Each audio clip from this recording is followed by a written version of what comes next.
there is a new quarterback in Dallas, and this one came as a surprise, a little Saturday night surprise out of the blue at a time when it appeared that Andy Dalton had plenty of options to weigh and would take his time to come to a decision because really what else is going on right now?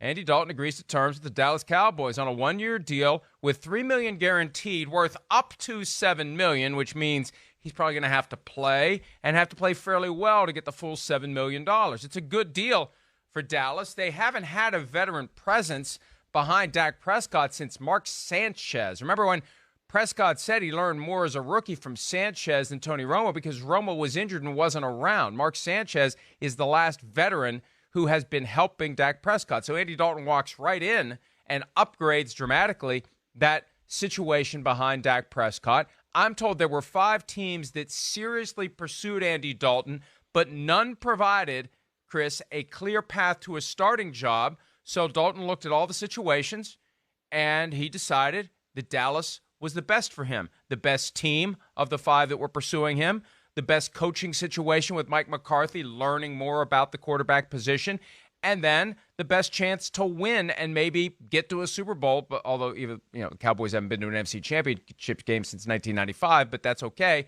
And then you lay the foundation to become a free agent next year and get a starting job somewhere else because everyone knows you're going to hit the market. You can be factored into the planning. So that's why Dalton did it.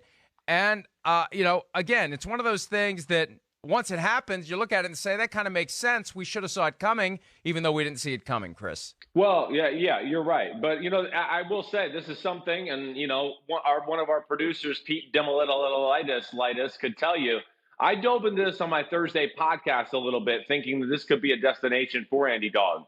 Mike, you mentioned it, all the good reasons, certainly. First off, Andy Dalton's been relegated to backup quarterbackville. That's what he is for now. No one's going to sign him as a starter and oh my gosh, the fan base, the energy's up. We signed Andy Dalton. We're a Super Bowl contender. No, he's going to have to take the long way back to get into that type of, discussion or conversation once again. But either way, it's a great move for both sides. For Andy Dalton, it's a lot like Teddy Bridgewater last year. If something does happen to Dak Prescott, yes, he knows he's been relegated to backup quarterbackville, like I said, but you go to Dallas, Dak Prescott gets hurt. Oh, man, you go on a playoff run and, play well in the playoffs, you might get a chance to be a starter once again, let alone, okay, if you're not a starter, you're going to become one of the highest end backup quarterbacks in football, and you certainly can make a good living that way. So it's smart from that angle for him. And then, of course, Mike, we know, you said it. This Cowboys team is good. We look at them as on the cusp of a Super Bowl type football team. Why would you want to risk your starting quarterback getting hurt and the whole team falling apart because one position's gone? And they had a shaky backup quarterback situation. So this was a good investment to protect the rest of the roster. The only flaw in Dalton's thinking as it relates to possibly playing in 2020 is this. Dak Prescott has 4 seasons in the NFL, and he's never missed a game. So it's not like he's exactly backing up someone with a reputation for being a little rickety. It's not like as if he'd gone to Philadelphia and was backing up a Carson Wentz who you can set your watch by the possibility of Wentz ending up getting injured because of his physical style of play. Another thing that actually makes Dalton more attractive, and this is a point that I made on Saturday. I spoke to Marvin Lewis, the former Bengals head coach, late Friday afternoon. Lewis was with Dalton for 8 years in Cincinnati, and we have recently praised Cam Newton for the fact that he came in as a rookie in 2011 and hit the ground sprinting despite no offseason program.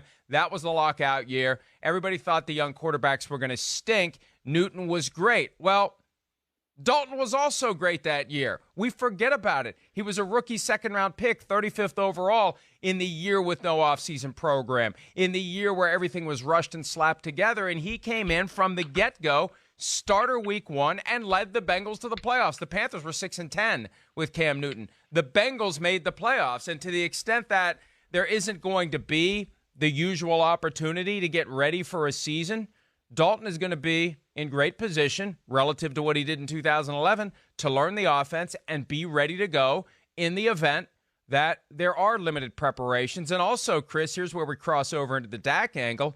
In the event that he doesn't sign a long-term deal by July 15, and decides to exercise his prerogative to hold out of training camp and stay away That's exactly right right up until the start of the regular season, Dalton is a guy who can come in and run the offense through training camp. That's exact. I think that's another big part of the reason why you sign a guy like Andy Dalton. You're right. When you have inadequate backup quarterbacks on your football team, right, and the starter's not there, the team can fall apart. It can. The practices don't go as well. The coaches can't implement certain plays and schemes because they go, whoa, our guy's not ready for this, or he's physically not as good as our starter. So why, we can't practice that play.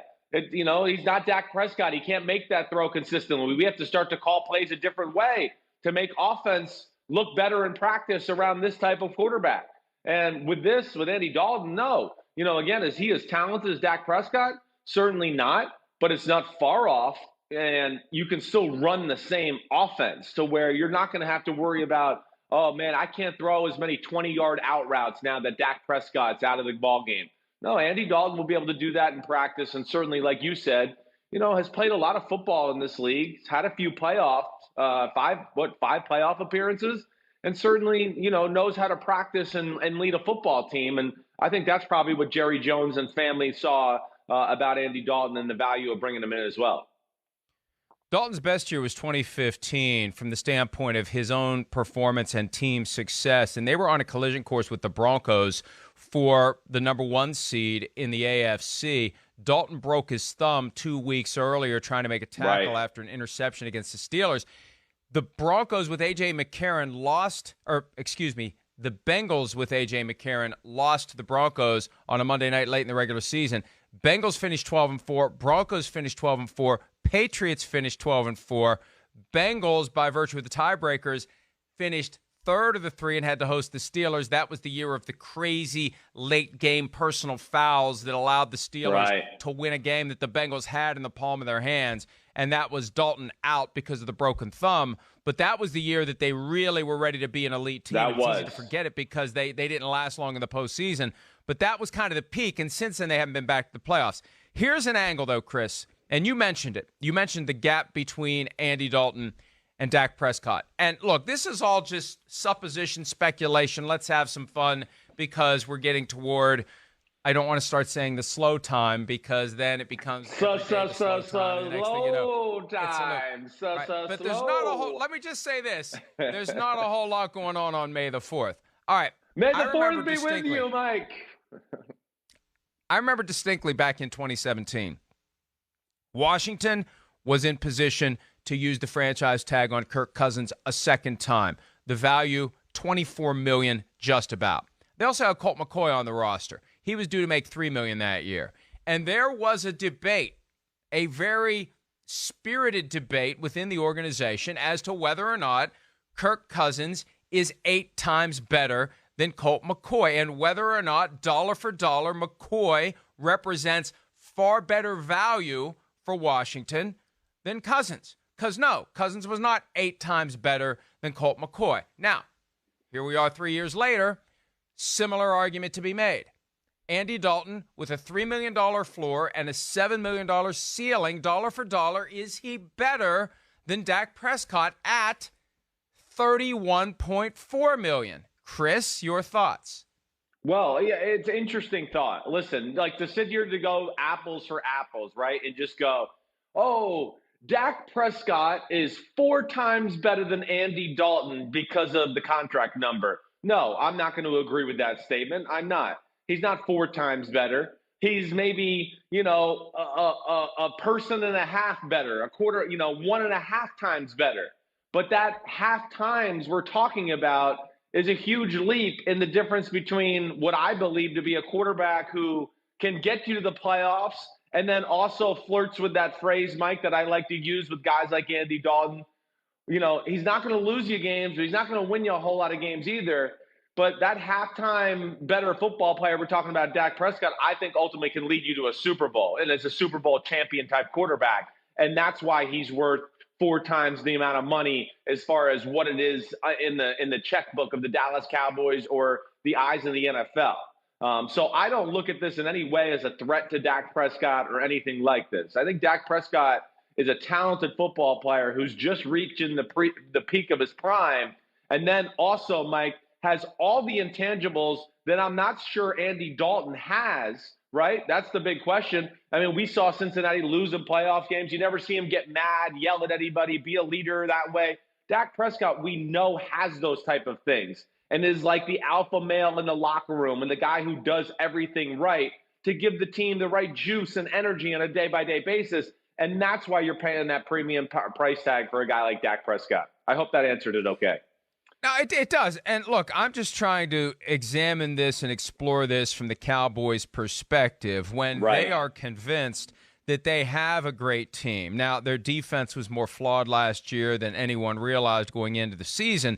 But still, the idea that the Cowboys, under the leadership of Dak Prescott, were 8-8 and blew what should have been a no-brainer NFC East championship, at some point, that's got to stick to Dak, at least a little bit. At some point, you have to, because it would stick to any other quarterback, right? 8-8 with Ezekiel Elliott, Amari Cooper, that offensive line, not as good as it was a few years ago, but still better than average. A defense, not as good as it was supposed to be, but still in that realm of average. They should have won that division. They should have made it to the playoffs. And if you are Jerry or Stephen Jones, at some point, I'm not saying that you come to the conclusion that Dalton is your guy, because I doubt that they will. I highly and seriously doubt that they would ever seriously entertain it. But at some point, don't you at least sit around like we are and have the conversation? What would the team have been last year if Andy Dalton had been the quarterback? Would it have been 8-8, 9-7, 10-6, 7-9? What would it have been? And here's where it gets potentially fascinating. And again, the chances of this happening, Chris, are very, very slim. But given that Dak Prescott's agents are playing extreme hardball with the Cowboys, and they want $35 million a year, and the franchise tag, when you look at it year to year, $35 million a year is justified.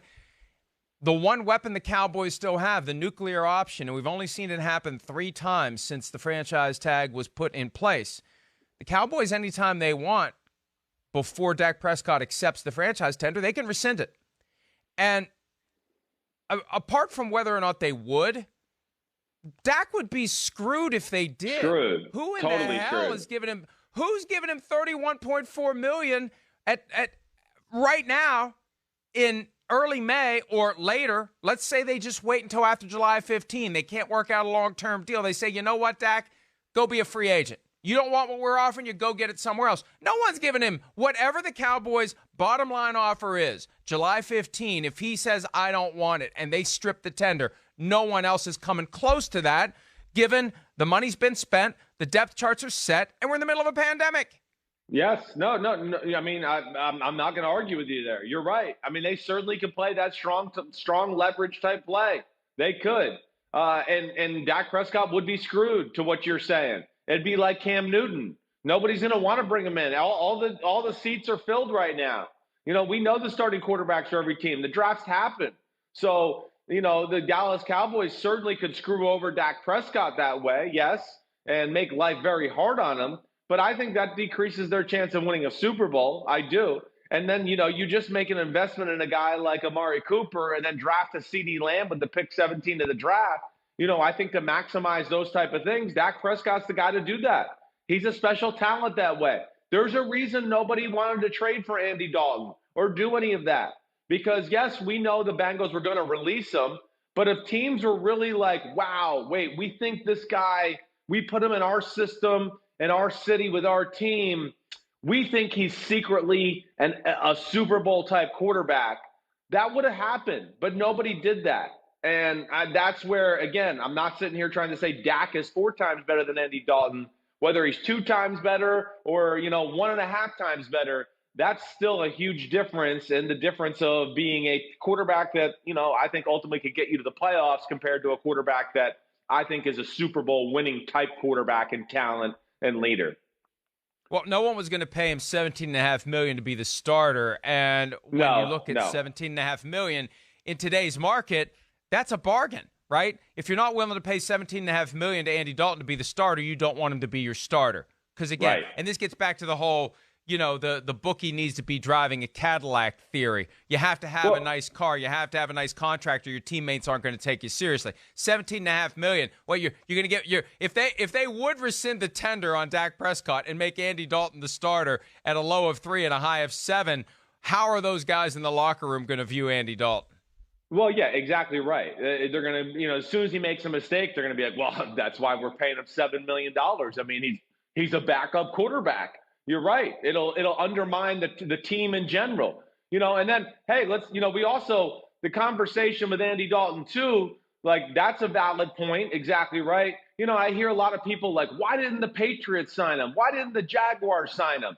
Hey, everybody's got to get this through their head. The Patriots are going ahead with their plan as scheduled. This was their plan. Jarrett Stidham's the plan. They weren't caught off guard by like, oh no, Tom Brady left us and our pants are down and we don't know what to do. No, they drafted Jarrett Stidham last year because they knew that this was coming close with Tom Brady. So that's why Andy Dalton's not there. The Patriots' plan was to move on with Jarrett Stidham. The Jaguars, that's another interesting spot for Andy Dalton, because Jay Gruden's there, right? But I think ultimately they think they have a diamond in the rough with Gardner Minshew, and they want to see how that goes. And they don't want a guy like Andy Dalton going down there and kind of hindering that development. So, Andy Dalton's going to have to earn his way. Go ahead. What? I think that I don't know this, but I think the Jaguars would have been one of the interested teams. I think Dalton didn't want to go between the Cowboys and the Jaguars. Chris, come on. It's a no-brainer. You're taking the Cowboys. Sure, okay. If you're going to be a backup in either place, that's where you want to go. And you got a better chance of playing in Jacksonville, but you don't have a better chance of coming out of it looking like a guy who's going to get an opportunity to start next year. If it is in Jacksonville, you got a better chance to do it in Dallas. We got to take a break. One last point, though, that I want everyone to just kind of file away. As Jerry Jones, if he goes down this path of rescinding the tender, you look for things that you can use as justification for your decision. Consider this. You save $24.4 million in cap space that can be immediately carried over to next year. And next year very well may entail a shrunken salary cap where that $24.4 million may come in handy for the Cowboys. Just one of those little facts that if the Cowboys start thinking along those lines, I'd be stunned if it happened, but I think we'd be derelict in our duties if we don't at least put a flag in the ground of the possibility that the Cowboys do something Good job. like that. Way to go. Can't get him signed to a long-term deal. May the 4th be with you. Well done. Hi, I'm Mike Tirico, and thanks for watching. Make sure to hit subscribe for the latest news and highlights from NBC Sports.